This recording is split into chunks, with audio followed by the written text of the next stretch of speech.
Cloud. Hey, everybody. Welcome back to the End in Mind podcast. I'm your host, Caitlin, and I'm here with Lizzy today. Thanks so much for being with us, Lizzy. Yeah, of course. Well, we're so excited to get to know you, what you do. Can you just start off with like a quick overview of what you do, who you are, and how you got to where you are now? Yeah. So at my core, I'm just kind of a nerdy little artist, honestly. I am a by trade graphic designer, so I went to school for, really branched out into like more business strategy and website design, and even like have started to pick up things within copywriting and marketing strategy as I work with my team. And now, many years later, after graduation and freelancing and working with a lot of clients, have created my own little boutique digital agency where we work with online service providers and people who are like educators, whether it's courses or digital products or things like that. So basically, anyone except ecom. Love it. So you tend to focus on, and correct me if I'm wrong, it's like personal brand service providers, not somebody that maybe has a product, right? Yeah, exactly. Yeah. So I mean, it can get a little confusing, right? Digital products, but at the end of the day, we love to work with people who are servicing their community and their audience in some probably multifaceted way, whether it's coaching or courses and things like that. And yeah, whether it's business branding or personal branding, we're kind of splitting hairs when it comes to something like that. But at the end of the day, they're building this audience and they're excited to serve them in some way. That's amazing. So, as you know, as we've shared, like prior to this recording, a lot of our listeners are service providers, coaches, like exactly who you serve. And I'm curious, one, do you have any advice for us individuals? Because I'm also a service provider, obviously. And then, what do you think is the biggest block with that piece of advice that maybe we need to work out before we come and work with someone like yourself? Yeah, so being that my focus is on aesthetics, I think that the thing that we're told too often when it comes to the aesthetics, whether it's a website or a logo or a font or a color, is that it's purely aesthetic and that it serves a greater purpose, but like it kind of becomes fuzzy for a lot of business owners as far as like, what is that purpose of the color? They're kind of like, it's just a pretty color. It's kind of like it starts to kind of break down, I think. And I think that's a breakdown in the communication between a designer and the client and the person who's then going to be using that color as a button or a background on an Instagram post. And I would say the biggest thing that I like to communicate with my clients is that we're not building you a billboard where we slap up some colors and some copy and put it, strategically on the side of the road and then just kind of let it sit there. That's the opposite of what we do. We want to build like a brand world. It's something that's experienced and it's felt and it's very multifaceted and it's going to evolve. And I think as long as we can kind of think about it in that regard versus just stagnant billboard, I think we're really on our way to something special. That's such a good point. I think a lot of us in business, right? I did this. I'm guilty of this. In the past, I've hired people like to do my website or do my branding, right? And they were fantastic. Like, shout out to all the people that helped me at the start because I had no clue what I was doing? But it was really unique how that brand reflected who I was at that time in my life and then who I am like 7 years later. How misaligned, like if I didn't evolve the brand. And I think a lot of us business owners think, oh, once I have the website done, once I have the branding done, like it'll be done for forever. Yeah. And would you say that that's sometimes a blockade that you hit with your clients, like letting them know that they can evolve out of this brand and maybe they should? Totally. Yeah, evolution is going to come in a lot of different ways. I mean, think about like your wardrobe, like your capsule wardrobe. That has evolved since middle school to high school to college, right? And from 20s to 25 to 30, to postpartum to whatever that season of life is, things evolve and sometimes it's the fit and the size, but then sometimes it's just the color or the patterns or the textures or the brands that we buy it from. And sometimes it can be a really big shift. And then sometimes it can just be, oh, well, you know what? Actually, I found out that my color is orange. I'm an orange girl. And like your color, your wardrobe suddenly has a little bit more of those tones to it or warm tones or whatever. So sometimes it's a really big shift and sometimes it's a really small one. But I think it's being open to the evolution and knowing that it still wasn't a waste of investment when you first did that. As long as we were done with quality and it was done with heart, I don't think it's a waste of investment because you were still able to explore who you were and in that moment and be able to represent your business, but being open to then saying, okay, can we like tweak some things. And sometimes that evolution can stay within a certain visual aesthetic or adjacent, and some, or a website, and it can kind of stay close. And then sometimes it's easier and you do need to just kind of hit refresh or rebrand and start over. Sometimes it just depends, right? It just depends on where you're at in your business, what kind of evolutions are happening, but I think both are valid options. That's such a good point. It's like when you're evolving your brand, and so many people, right? Like I got started before COVID. So they like massively pivoted, right? It's almost like we had to burn the old business. Yeah. And that was necessary because like life after, especially an online business, was very different, than life before. Even though some of those amazing relationships still helped keep us all afloat. So I love that you said that. And how do you help someone, just like out of curiosity, how do you help someone find out if they are like an orange person versus Yeah. a blue person? Yeah, honestly, so many of our clients come to us when they're ready to kind of raise their hand and say, I'm ready to work with you. A lot of them already know. And so a lot of it when it comes to talking with people beforehand, whether it's just in my DMs, or I have a really active email newsletter where, I feel like I'm blessed in that I send an email newsletter out a couple times a week and I usually get a couple replies. So I'm kind of always in my inbox chatting. And so wherever I'm chatting with people, I think that, like you said, that kind of like something's misaligned or something's not right, it's not clicking, whatever it feels like to that person, because it can feel different to different people. It usually, yeah, it comes from a place of something's just not working. And so it can sometimes be where they see it as like a mechanical thing, like I'm not making sales, or my website is not being clicked on, or they see it that way. And then sometimes people approach it from the more emotional standpoint of like, this doesn't feel like myself. This isn't the vibe that I want, or this isn't like who I am as a person anymore. It's not representative and authentic.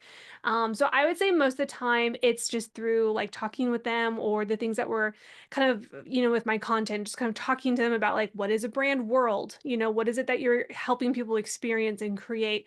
And I think it's from there people usually are able to like either feel really good and embodied and, oh no, I feel like what I represent is like my values and my audience and my offer and my aesthetics, all of that has a very clear alignment. Or they pretty quickly think, "This does not feel aligned." Like, we are a little zigzag in a lot of places, and they don't quite click into place. That makes a lot of sense. And I think a lot of us that are listeners, I know this, we're highly sensitive. So we know when the brand isn't working. Like, and obviously the clients that we attract also know because they tend to be highly sensitive on like some level. Yeah. So misalignment can hurt, a lot of highly sensitive individuals, I think maybe than other people that maybe are just like not tuning into themselves in that way. And I love what you share. And I think one thing that really attracted me to you in the way that you approach business is this world extension that you create online. This is something I firmly believe in. We just happen to do it through social media. Can you Yeah. explain like maybe one of your favorite projects that you've created this immersive world in and it's been successful for your client, or maybe even it's your own brand? Yeah. Well, just like anyone, my own brand is still always evolving and always changing and making little U-turns or left turns and right turns or straight through the roundabout, whatever it is. But I would say that, I mean, honestly, any project that we work on, we're really passionate and we're really excited to. So it's hard to like single them out, it's like asking which one's your favorite child. But, secretly, I might have a few like favorite clients that have like turned business friends. But at the end of the day, I think any project that we work with truly, truly is one that we're proud of because we are a little more selective with who we work with. And at the end of the day, it's not selective in the sense of like, oh, you got to be part of the club. It's selective in the sense that I think that when you come to any sort of creative, you need to already have a sense of this is where I want to go. And it's not in the sense of like you need to have a Pinterest board curated to the nines, but I think that there's a sense of like you said, as a sensitive person, whether you're approaching it from more of a tactical standpoint or more of, like you said, an emotional, emotive standpoint, that's just who you are as a person. I'm not here to say one or the other, but whatever direction you're coming from, by the time you're reaching my doorstep, my hope is that you have this like, okay, my offers are dialed in. Like some of these things are just pillars to my brand. These are figured out. My audience is figured out. I already have strong values. It's like having certain things. Um, And now, by the time you're getting to me, those things are kind of locked in, and we're trickling down now into the aesthetics and into the web design and the customer journey and the experience part of it, because that's my craft. I think too often people will come to social media design, strategists or marketing or web designers, people in our field, and they'll kind of say, "Oh, help me with my business." And it's like, mm, love you, not what I do. And you kind of have to start putting boundaries up. But I think it's like when you really start to think of that brand world, it's thinking about more of the experience, the offers, the values, the position, and then let that inform your marketing, inform your socials, inform how what your email signature is, inform the tone of your copy, inform the primary color of your palette. Because I think too often we think of it in reverse and we try and let those things inform, or we come at it sideways, but I think we need to kind of start with the foundation. Yeah, I love that approach too. And creating, I'm sure that that's what creates the world, right? It's like that's probably what they're coming to get out of it. For example, like one of my values is ethical marketing, which is like Yeah. hard to find, in this world, as Yeah. we both know. And when you're a creative, especially because again, you're attracting all of these like minded creatives and they've been burned in the past. And sometimes creatives don't know that they're not performing, and I love this one piece that you touched on, or performing the way that maybe the client is expecting them to perform. Because so many clients over the years, especially I talk about this a lot on the show, have come to me expecting me to fix all of their money problems when it comes to lead generation with social media. And I'm like, that's not really what this does. Like, that's a business coaching package. And sometimes it's way far out of my wheelhouse than just launching a business, to help our clients grow. So, what do you do when clients show up and say that to you? I know a lot of us creatives also have people asking us these questions. We don't always know how to like redirect the conversation. Yeah, yeah, redirect, U-turn, 404, something, just pause. Yeah, I really do. This is why I anytime before we work with any client, like officially sign them, I personally have a call with them. And this is one of those moments to kind of have a moment to say, okay, let's chat. Where are we in this process? And so it's in this point I start to kind of ask questions and poke around. I poke around the business, poke around with you a little bit as the person, and I'm trying to kind of get a sense of like, are you looking at me to solve these bigger things in the business? Like you said, are you looking for me to solve these cash flow things in your business? And then that's a red flag for someone like myself in my position. To a business coach, that's a green flag. It's two different people.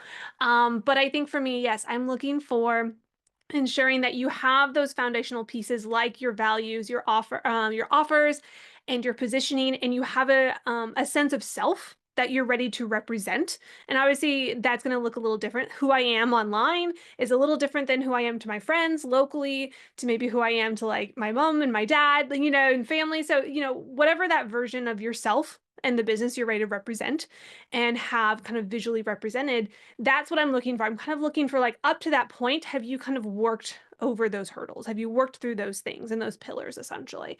And then you're now just ready to convert that into aesthetics. So similar to you, you're probably looking for a lot of those things to also be in a similar locked in place. So then you can convert them into winning strategies that get clicks or get buys or get follows or whatever those, goals are.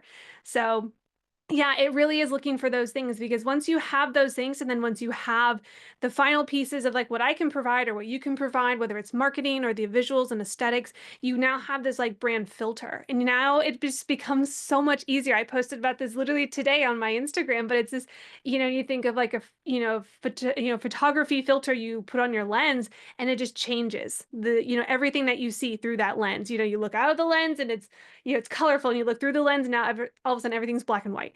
Whatever that filter is doing, it's going to be very individual, but you have to craft that filter. And once you do have it, every decision flows through it. Do I want to do this offer? Do I want to make this post? Do I want to do this collaboration?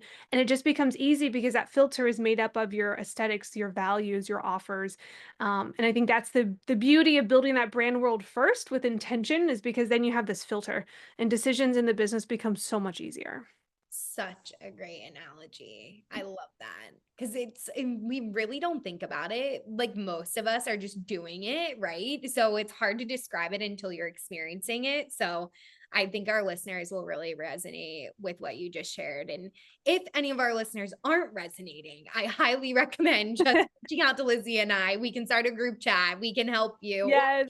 send you right to the people that can support you. That's another thing that I loved about you. You also refer people, right? And help other Yeah, businesses as well.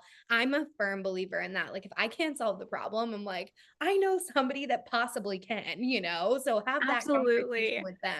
Yeah, absolutely. When I hop on that one-on-one call with someone, I like to call it like my design roadmap call because at the end of the day, my job is the design piece, but it's a roadmap whether are we going to continue with the design piece and like where I can help you, or is this road going to maybe veer off to the left where you need to go see Caitlin because this is actually a lead problem or it's actually a marketing social problem. I don't know, right? Or is it a business coach problem? Maybe need to go see my friend Laura. Like whatever that road leads you, it's not this like sales call where I'm here to pitch you. It really genuinely is a place for me to say, okay, this is where I think you are. I've been doing this for now in, business, doing this thing called business for 10 years. So I have a fairly okay idea, compass. And after asking some really hardy questions, I can maybe confidently say, oh, my friend Caitlin or my friend Lauren, or I can say, oh, actually, I think we could really help you. Can I tell you about what we do? Like you're really big on ethical marketing, of which I am as well. I'm also really big on like asking for permission before a pitch and being able to kind of say like, hey, are you interested in hearing this? Can I tell you about this? Can I tell you what our prices are? Like, I think it's once again, it's just that invitation. And that's just part of my brand world and brand filter is to be really candid and not just like hide things under sales strategies. But once again, that's like part of my brand filter. And so that's how I approach calls with people. So it's an example of like how that filter can, how it looks like in use for me. Yeah, and I'm sure it's a lot easier sales process. That's what I believe as well. Like, of course, I may message people and be like, "Hey, would you like to chat?" But I'm not going in thinking like, "Oh, I'm going to sell them." And that's what I think a lot of people think social media, like direct messaging, one of our services will do. And I'm like, actually, if you just connect, you gain access to the entire network versus just one client, and it's a completely different way of like really developing a community and ecosystem of the business. That's what I admire so much about you. And I love how you approach sales too. It's super in alignment with how I do. And that's why I think a lot of our listeners will resonate with you too. Thanks for explaining that way that you approach sales, because a lot of us get stumped on that, like, how do I ask if I can pitch someone? Yeah, yeah. I mean, yeah, you can think about it from like permission or consent based. You can think about it from a lot of different perspectives, but yeah, I think it's just as someone, like I said, 10 years in, I have been pitched to, I have gotten emails, cold emails or cold DMs, and I've been on also the other side of it, trying to be the one sending those emails. So I've been on both sides, and I think it's just a matter of like experience, but then you can always flip the script and once again look through that brand filter of like, all right, well, what does my audience need? What are my values? Like it always comes back around in circle to those things. Yeah, it's so true. Oh my gosh, this has been so great. Is there anything else that you want to share with our listeners, or any, type of tips that you could give us before you share with us how everybody can get in touch with you? Oh my gosh. I mean, like I have millions of tips. It just Right. depends on what they are, but I mean, honestly, I would say embrace the evolution. You can invest so much time, heart, and money and love into, this template or into this custom web design experience or into this marketing plan and strategy or this coach. But I think it's being okay with saying it's not a loss of investment or it's not a waste to then bow out of that coaching program or container, or to say this course is not serving me in this season. And I think just saying it's okay to let things evolve. And like you said, just kind of being a little bit sensitive to what your audience needs, what you are able to deliver in those moments. And yeah, and I think just being like sensitive to who you are and what your audience needs and coming from business from the perspective of a service heart. I think that's always going to lead you well. I love the service intention behind what you do. And I'm very much so of the same way. So thank you so much again for coming on. How can everyone get in touch with you, follow you? Love your posts recently. I'm like, go follow Lizzy. It's so Oh, good. yeah, Instagram, I'm very active in my DMs. I just in the last like couple months have kind of been turning off all the little robots. So even when people are like, "Oh," I like will say, "Oh, comment this word." 9 times out of 10, it's me responding, not Yeah. even like my little robot. So I'm very active in my DMs.